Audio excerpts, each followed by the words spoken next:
জুলাই অভ্যুত্থানে গণহত্যার দায়ে শেখ হাসিনার বিরুদ্ধে মানবতা বিরোধী অপরাধের মামলার তদন্ত প্রতিবেদন খুব শিগগিরই জমা দেওয়া হবে বলে জানিয়েছেন আন্তর্জাতিক অপরাধ ট্রাইব্যুনালের প্রসিকিউটর গাজী MH তামিম। এদিকে রাজধানীর কল্যাণপুরে জাহাজ বাড়িতে জঙ্গি নাটক সাজিয়ে 9 তরুণকে হত্যার মামলায় সাবেক আইজিপি শহীদুল হক সহ 3 পুলিশের বিরুদ্ধে তদন্ত শেষ করতে আরও 2 মাস সময় দিয়েছে ট্রাইব্যুনাল।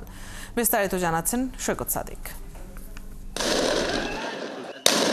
ছাত্র জনতার অভ্যুত্থান দমনে আইনশৃঙ্খলা বাহিনীকে ব্যবহার করে হত্যাযজ্ঞ চালানোর নির্দেশ দেন সাবেক প্রধানমন্ত্রী শেখ হাসিনা।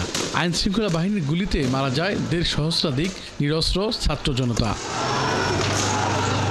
নারকীয় এই হত্যাকাণ্ডের নির্দেশদাতা হিসেবে শেখ হাসিনার বিরুদ্ধে মামলা হয় আন্তর্জাতিক অপরাধ ট্রাইব্যুনালে।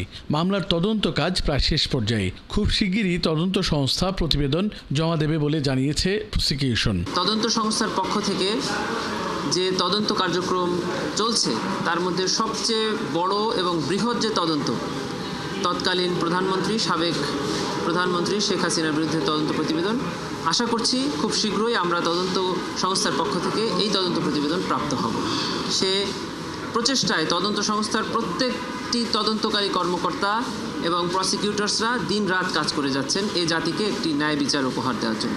এদিকে 2016 সালে রাজধানীর কল্যাণপুরে জঙ্গি তৎপরতার অভিযোগে 9 জনকে হত্যার ঘটনায় দায়ের করা মামলায় সাবেক আইজিপি শহীদুল হক, ডিএমপি কমিশনার আসাদুজ্জামান মিয়া ও মিরপুরের সাবেক ডিসি জসিমউদ্দিন মোল্লার বিরুদ্ধে তদন্ত শেষ করতে আরও 2 মাস সময় দিয়েছে আন্তর্জাতিক অপরাধ ট্রাইব্যুনাল। আজকে ট্রাইব্যুনালে তদন্ত প্রতিবেদন দাখিলের দিন ধার্য ছিল। তদন্ত সংস্থার পক্ষ থেকে 2 মাস সময় চাওয়া হয়েছে। মাননীয় ট্রাইব্যুনাল 2 মাস সময় মঞ্জুর করে 2 মাস পরে মামলার নির্ধারিত তারিখ ধার্য করেছে। তাদেরকে এই মামলার তদন্তের অগ্রগতির জন্য জিজ্ঞাসাবাদের আবেদন তদন্ত সংস্থা থেকে করা হয়েছিল, সেই আবেদনও মঞ্জুর হয়েছে।